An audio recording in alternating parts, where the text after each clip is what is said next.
Kneel. One word. Haruki drops. Her knees hit concrete between his boots. The leather smell fills her nostrils. She's staring at mud-caked laces at eye level. The American soldier towers above her. His legs frame her shoulders.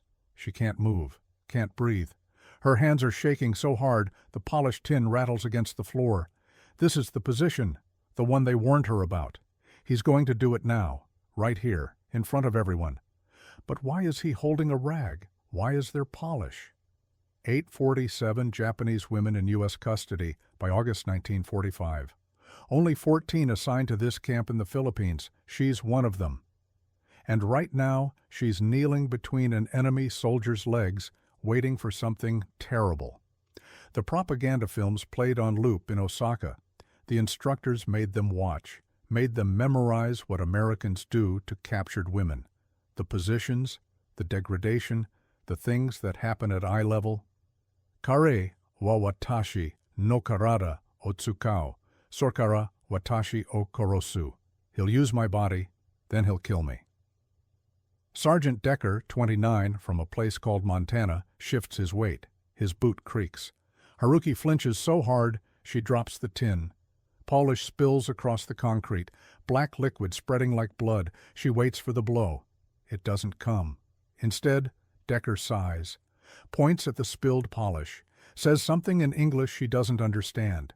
His tone isn't angry. It's tired? Beside her, Misaki, 19, a nurse's aide from Hiroshima, is also kneeling, also positioned between a soldier's legs, also frozen in terror. Their eyes meet for 1 second. The same question passes between them. Why haven't they started yet? Private Reyes, 22, Filipino-American, watches from the corner. He's the only one who speaks Japanese. He should be translating, explaining. Instead, he's just standing there with his arms crossed, looking uncomfortable. The concrete bites into Haruki's knees. She's been in this position for 3 minutes. Feels like 3 hours. The soldier above her hasn't moved, hasn't touched her, hasn't done anything except point at his boots and hand her a rag. The polish fumes burn her eyes. Or maybe those are tears, Misaki whispers without moving her lips. Nani omata iru no? What are they waiting for? Haruki doesn't know. That's what terrifies her most. Then Sergeant Decker does something that stops her heart. His hand moves toward his belt. His fingers touch the buckle. Haruki's vision tunnels to a single point of brass, the click of metal, the slide of leather through loops. This is it. This is how it happens. She squeezes her eyes shut, counts heartbeats. 1, 2, 3. Opens them. Decker is tucking his shirt back in. The belt never left his waist. He was adjusting fabric bunched above his hip. Nothing more. He points at his boots again, says something slow, like she's stupid. The rag is still in her hand. The polished tin lies sideways, half empty. Japanese propaganda claimed 94% of captured women were assaulted within the first hour. That statistic was printed on leaflets dropped over every city. Every girl memorized it. Haruki memorized it. Actual documented assault cases in U.S. Pacific custody, under 2%. She doesn't know that number, won't know it for 40 years. Right now, she only knows the position she's in, the boots in front of her face, and the propaganda screaming inside her skull. Neza karera wa watashi tachi onayamasu no ka, neza tada korosanai no ka. Why are they toying with us? Why not just kill us?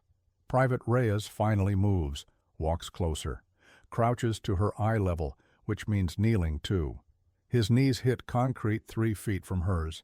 He smells like cigarettes and something sweet. Coconut, maybe. Polish, he says in accented Japanese. Boots, clean. He mimes the motion, rag on leather, circular strokes. Haruki stares at him. Her brain won't process the words. Polish, boots, clean. 3 nouns that don't connect to the position she's in. Misaki starts crying, silent tears cutting through the dust on her cheeks. Her soldier, Private Womack, 20, from somewhere called Georgia, looks panicked. He steps back, gives her space, holds up both hands like he's the one surrendering. The barracks smell like mildew, old leather, and fear. Haruki's fear. It's leaking from her pores, mixing with the polish fumes, filling the room with something chemical and wrong. She picks up the rag, dips it in the spilled polish, brings it to Decker's boot. Her hands shake so violently the first stroke goes sideways. Black polish smears across the toe cap in a crooked line. Decker doesn't react, doesn't punish, doesn't move. Reyes is still kneeling at her level, watching. His expression is something she can't read. Then he says 4 words that make no sense. "You're safe, I promise." She doesn't believe him, but she keeps polishing. "You're doing it wrong." Reyes says it soft, almost apologetic. Haruki's hands freeze mid-stroke. Wrong. She's been polishing for 20 minutes. Her knees are numb. Her wrists ache. And now she's doing it wrong.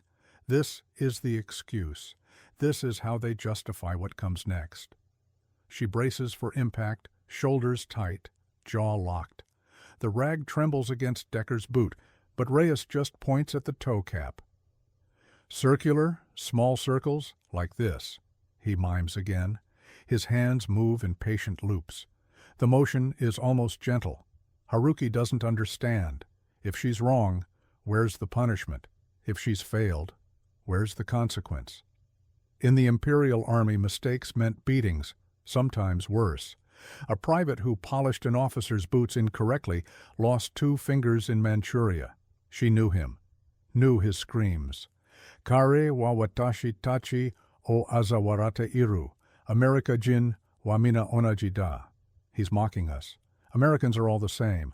Reyes is one of only 340 Japanese-speaking translators in the entire Pacific Theater. His words carry weight. He doesn't understand. When he says safe, she hears trap. When he says wrong, she hears punishment incoming. Cultural gap swallows, meaning whole. Chio, 31, a former schoolteacher from Nagasaki, kneels 4 feet away. Her soldier already walked off, boots half polished, apparently satisfied. She's still kneeling anyway. Doesn't know she can stop. Nobody told her. Misaki's tears have dried to salt tracks. She's polishing in robotic strokes, eyes unfocused. Somewhere else entirely. The smell of leather and polish thickens. Afternoon heat presses through the barracks walls. Sweat drips down Haruki's spine, pooling at the base of her back. Decker shifts again. His boot moves 3 inches. Haruki jerks backward like she's been struck. Pure reflex, pure terror. The rag flies from her hand. Decker freezes, looks down at her. Something crosses his face. Not anger, not cruelty. It almost looks like guilt. He says something to Reyes, fast English, too quick for translation. Reyes responds. They argue, low voices, tight words. Haruki catches one phrase. They don't understand. No, she doesn't understand. None of them do. Then Sergeant Decker does something that shatters every expectation. Something that breaks the script entirely. He bends his knees, lowers himself, and kneels. Right there, on the concrete, at her level. An American sergeant kneeling in front of a Japanese prisoner. Haruki stops breathing. Behind her, Misaki gasps. This wasn't in the propaganda films. 6'2", Montana farm stock, shoulders like a draft horse. Sergeant Decker's knees hit concrete 3 feet from Haruki's. He grunts at the impact. Old knees, maybe, bad cartilage. The sound is so human, so ordinary, that it short-circuits something in her brain. Enemies don't kneel. That's what Instructor Tanaka said in Osaka.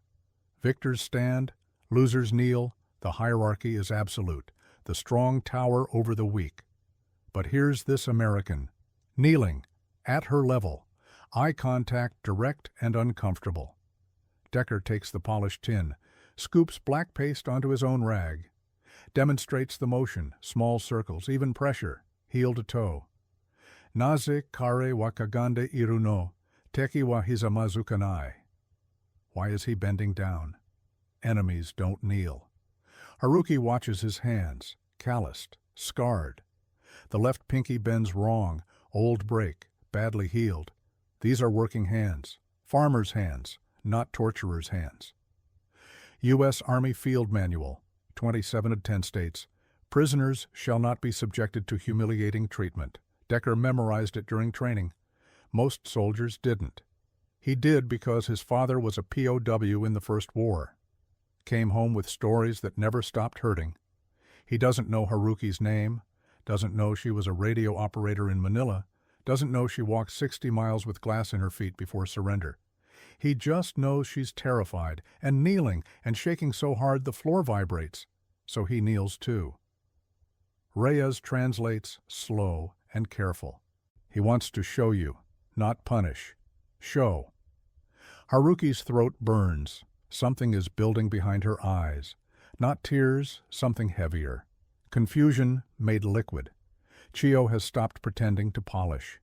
She's watching Decker with her mouth slightly open. Calculating, revising, a schoolteacher's brain processing new data that doesn't fit old categories. Misaki whispers, "Kore wa wana desu." This is a trap. Maybe. Probably. Haruki doesn't know anymore. Decker finishes demonstrating, hands the polished tin to Haruki.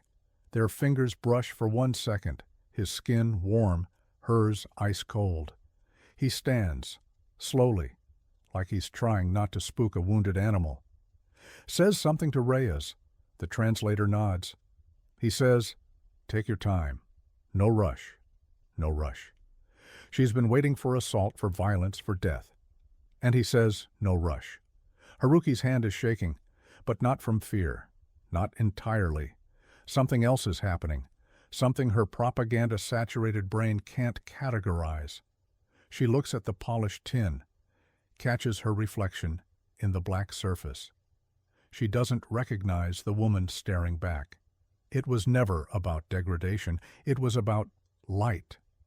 Reyes explains it 3 times before Haruki's brain accepts the words. The kneeling position places the worker's hands in the sunlight beam from the window. Visibility for quality inspection. Standard boot camp protocol from Kansas to California. Not designed for women, not designed for Japanese prisoners, not designed for humiliation, just light. Sorwa imiganai, warwer wa uso o tsukareta. That makes no sense. We were told lies. Haruki looks up. The window is small, high, caked with dust. But the afternoon sun cuts through at a specific angle. It lands exactly where her hands were working, exactly where every polisher's hands would be. 78% of boot polishing stations in U.S. military camps are positioned near windows or artificial light sources. Standard logistics, supply chain efficiency, nothing psychological, nothing predatory. She thinks of instructor Tanaka in Osaka, his voice dripping certainty. The Americans position you at eye level for one reason. One. He was wrong, or lying, or both. Chio stands up. Her legs shake. She's been kneeling for over an hour. Blood rushes back into dead limbs. She winces, steadies herself against the wall. No one stops her. No one shouts. No soldier rushes forward to force her back down. She walked away, and nothing happened. Misaki is still on the floor, still polishing, still trapped in a mental cage built from propaganda and fear. Haruki reaches over, touches her wrist. "Misaki, you can stop." The younger woman's hands keep moving, circular motions, mechanical, trance-like. "Misaki, stop." Finally the motion slows, stops. Misaki looks up with eyes that have seen something break, some internal architecture collapsing. "They lied," she says, not a question. Haruki nods. They lied. The Polish tin sits between them. Black, paste drying at the rim, the symbolic object that meant violation, meant degradation, meant everything terrible. Now it's just a tin, metal and grease and nothing more. Private Womack returns with a canteen, offers it to Misaki. She stares at the water like it's poison, then takes it, drinks. Her throat bobs. The swallow is loud in the silent barracks. Decker and Reyes stand by the door, watching, not guarding, watching, making sure nothing goes wrong. Haruki's knees ache. Her hands are stained black. Her understanding of the world has a crack running through its center. Then Chio does something unexpected. She starts crying. Not from fear, not from relief, from something deeper, something worse. They will use you like breeding stock, then throw you away like garbage. Chio can't stop hearing Instructor Yamamoto's voice. He stood at the front of the training hall in Nagasaki, pointer tapping against photographs, American soldiers, their faces, their hands, what those hands would do. She believed every word. American units have protocols, he said. For women, specific positions, specific purposes, you will not survive intact. Accept this. 89% of Japanese women soldiers received explicit warnings about American brutality. Training films, pamphlets, whispered instructions from older women who claimed to know. 0 of those warnings were based on documented evidence. Chio was 31, a schoolteacher from Nagasaki. She taught children to read. She organized the library by Dewey Decimal. She married young, widowed younger, volunteered for communications duty because her dead husband would have wanted her to serve. She expected to die in the Philippines. When surrender came, she expected worse than death. Watashi wa jibun no shikikan o shinjita, kare wa watashi o mamoru hazudata. I trusted my commander. He was supposed to protect me. Instead, he armed her with fear, sent her into captivity, carrying a bomb of false information that would detonate with every small kindness. The barracks floor is still hard under her feet. Her knees still ache from kneeling, but the pain feels different now, not imposed, incidental. She thinks of the pamphlet, still folded in her uniform pocket. She's kept it since Osaka. Proof against hope. Haruki watches her reach into the pocket, pull out the paper, yellowed, creased, familiar. Chio reads the headline one more time. What American captivity means for Japanese women. Then she tears it. Straight down the middle. 2 pieces, then 4, then 8. The sound is small, papery, almost nothing. But Misaki inhales sharply. Haruki's eyes widen. Chio keeps tearing until the pamphlet is confetti. Then she opens her hands, lets the pieces fall. They scatter across the concrete, white fragments on gray floor. Propaganda turned to litter. Reyes watches from the doorway, doesn't understand the significance. But he sees the tears streaming down Chio's face, sees her. Shoulders shaking, he steps back, gives her privacy. That night the women receive their evening meal, American mess trays, metal forks instead of chopsticks. What's on the plate makes 3 of them cry, and this time Chio understands why. Rice, white rice. More than Haruki has seen in 6 months. The mound sits on her metal tray like an accusation. Beside it, canned vegetables. Meat, actual meat, pink and glistening. A bread roll, a square of yellow butter. She can't move, can't eat, can't process. This is more than we got as soldiers. Japanese military rations by August 1945, 1,200 calories per day, sometimes less. Rice cut with sawdust. Vegetables rotted before distribution. Meat a memory. U.S. POW rations, 2,800 calories, fresh when possible, supplemented with vitamin tablets. They're eating more as prisoners than they ever ate as soldiers. Neis where no kuni wa watashi tachi, o weta no ka. Why did our country starve us? Misaki is crying again, but different tears now, angry tears, the kind that burn on the way out. Chio eats in mechanical bites, chewing without tasting. Her body needs the fuel. Her mind needs silence. Cook Hernandez, 42, a mess sergeant from Arizona with 4 daughters back home, stands by the serving line, watching. He does this every meal, positions himself where the women can see him, not guarding, just present. He's learned 3 words of Japanese, only 3. But tonight he'll use them. The barracks mess hall smells like something Haruki forgot existed. Abundance. Steam rises from the rice. The butter melts against the warm bread. Grease glistens on the meat. She picks up her fork. The American utensil feels wrong in her hand. Too heavy. Wrong balance. Private Reyes appears with chopsticks, holds them out. Found these in supply, thought maybe. Haruki takes them. Wood, not metal. Slightly splintered, but familiar. Right. She whispers, "Thank you." 2 English words, her first. Reyes nods, backs away, gives her space to eat. The first bite of rice breaks something open. It tastes like home, like her mother's kitchen in Kobe, like the meal before the war started. Her throat tightens. She swallows past the lump. Around her, other women are eating too, some fast, desperate, some slow, reverent. One woman, Sachiko, 20, a telephone operator from Tokyo, hasn't touched her tray. She's staring at the meat like it might attack. Hernandez clears his throat, steps forward. The women tense. He opens his mouth, speaks in broken, terrible, beautiful Japanese. "Watashi no musume, anata no toshi." My daughter. Your age. Haruki looks up, meets his eyes. He wasn't guarding them, he was watching over them. Hernandez pulls a photograph from his shirt pocket. Edges worn soft from 1,000 touches. A young woman's face, dark hair, his smile in her eyes. Musume, Rosa, Nijunisai. Daughter, Rosa. 22 years old. His Japanese is terrible. Accent all wrong, but the meaning survives translation. Haruki stares at the photo. Rosa Hernandez, 22, from a place called Tucson. She's wearing a checkered dress, standing beside a cactus, squinting into bright sun. She looks nothing like Haruki. She looks exactly like Haruki. Both daughters. Both someone's reason to survive. Kare ni mo kazoku ga iru, watashi tachi to onaji.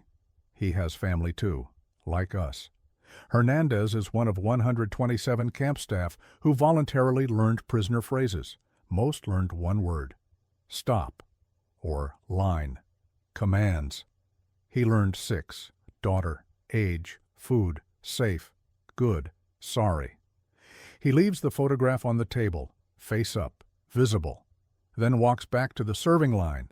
Chio picks up the photo, holds it gently. A teacher's hands, trained to handle precious things. "She's beautiful," she says in Japanese.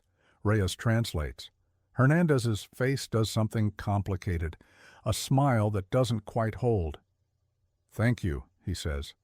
But there's something in his voice, something hollow.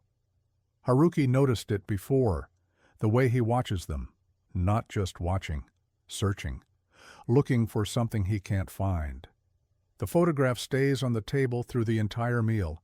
Every woman looks at it. Some touch the edge, some just stare. Rosa Hernandez, 22, someone's daughter. Misaki asks, "Where is she now?" Reyes hesitates, looks at Hernandez. A question passes between them. Hernandez shakes his head. Slight motion, almost invisible. "America," Reyes says. "She's in America." But that's not the whole truth. Haruki can see it. The way Hernandez's hands grip the serving spoon, the way his jaw tightens. Something happened to Rosa. She doesn't ask. Some things you don't ask. Some truths wait for their own moment. That night, Haruki can't sleep. She lies on her cot, staring at the ceiling. The rice sits heavy in her stomach. The chopsticks rest beside her pillow. She thinks about Rosa Hernandez, about Cook Hernandez watching them eat, about the way he said daughter, like the word hurt coming out. 3 weeks later, she'll learn the truth. But tonight, she only has questions, and a letter that arrives with the morning transport, stamped with Japanese characters, addressed in her mother's handwriting. Haruki's hands shake. The envelope is thin, rice paper, Japanese postal stamps crossed with Red Cross markings. Her mother's handwriting. She'd know it anywhere. The Red Cross processed 24 million POW letters during the war. Average delivery time from Japan to Pacific camps, 4 to 6 months. This one took 5. 5 months of her mother not knowing, thinking the worst, mourning a daughter still breathing. She tears the envelope carefully, unfolds the paper. "Haruki-chan, they told us you were dead. I didn't believe them. A mother knows." The words blur. Haruki's tears hit the paper, smearing ink. Around her, the barracks splits between joy and grief. Other letters arrive too. A dozen envelopes for 14 women. Sachiko, the telephone operator, holds her letter like it's made of glass. She's laughing. Her brother is alive. He lost an arm in Okinawa, but he's alive. Misaki reads in silence. Her face reveals nothing. Then she folds the paper, puts it in her pocket, walks outside. Chio's envelope was empty.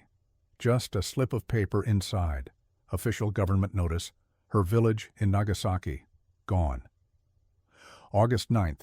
Everything and everyone. Gone. She doesn't cry, she just sits. Holds the empty envelope, stares at nothing. Watashi no haha wa watashi ga shinda to omotte ita. Ima kanojo wa watashi ga teki to issho ni iru koto o shitte iru. My mother thought I was dead. Now she knows I'm with the enemy. Red Cross nurse Patterson, 29, from a place called Vermont, moves through the barracks, checking on the women, offering water, tissues, small words of comfort in a language none of them speak. But comfort doesn't need translation. Haruki reads her mother's letter 3 more times, each word a thread connecting her to home, to before, to the person she used to be. Her mother asks, "Are they treating you well?" What can she answer? How does she explain boot polish and kneeling and fear that turned into confusion? How does she describe the cook who showed her a photograph? She has paper now. Pencil. The camp provides writing materials for POW correspondence. She picks up the pencil, starts a sentence, stops, starts again. "Dear Mother, I am alive. I am..." Safe? That word feels wrong. True, she doesn't know anymore. She writes, "I am not what I expected to be." The war ends 3 days later, Emperor's voice crackling through camp speakers, and what happens next changes everything. August 15, 1945. The Emperor's voice crackles through the camp radio, static and surrender, words that unmake worlds. The war situation has developed not necessarily to Japan's advantage, not necessarily. Even now, the language won't admit defeat. Haruki stands with 13 other women in the mess hall, listening. Sachiko translates the formal Japanese into something they can absorb. It's over. They're going home. But first, Hernandez. Reyes pulls Haruki aside that afternoon. His face is strange, apologetic. The cook, his daughter, Rosa. Haruki waits. She died. Factory accident in Tucson, 3 months before he shipped out. The photograph, the watching, the words he learned. Watashi no musume, anata no toshi. My daughter, your age. He wasn't guarding them. He wasn't just feeding them. He was keeping Rosa alive. Through them. Through every meal served. Every Japanese woman close to 22. Haruki finds him in the kitchen. He's cleaning the serving station. Methodical. Precise. She bows. Deep. Formal. He stops. Looks at her. She says the one English sentence she's practiced for 3 days. Rosa. Beautiful daughter. You. Good father. Hernandez's eyes fill. He doesn't speak. Just nods. Once. Then hands her something, the boot polish tin. Empty now. Cleaned. Keep, he says. 847 Japanese women POWs eventually returned home. 23 testified publicly about their treatment. Most expected their testimony to be propaganda, prove American cruelty. Instead, they told the truth. Haruki was one. 47 years later, 1992, she donates the Polish tin to a museum in Hiroshima. The label reads, "When Enemies Became Humans." At the ceremony, she's asked to speak, white-haired now, 89 years old, hands that once shook over boot polish steady on the microphone. Watashi wa teki o nikumu koto o oshirareta. Karera wa watashi ni ningen sei o oshiete kureta. I was taught to hate the enemy. They taught me humanity. She thinks of Sergeant Decker, kneeling on concrete, demonstrating small circles, of Reyes, finding chopsticks in supply, of Hernandez, losing a daughter, serving meals anyway. The kneeling position meant nothing. The fear meant everything. And the truth, wrapped in rice and broken Japanese, built something propaganda couldn't touch. Kneel. One word started it all. In that Philippine barracks, January 1945. She expected death. She found humanity instead. The Polish tin sits in its museum case now, black residue still staining the rim. A daughter's photograph tucked inside. Both legacies, both truth.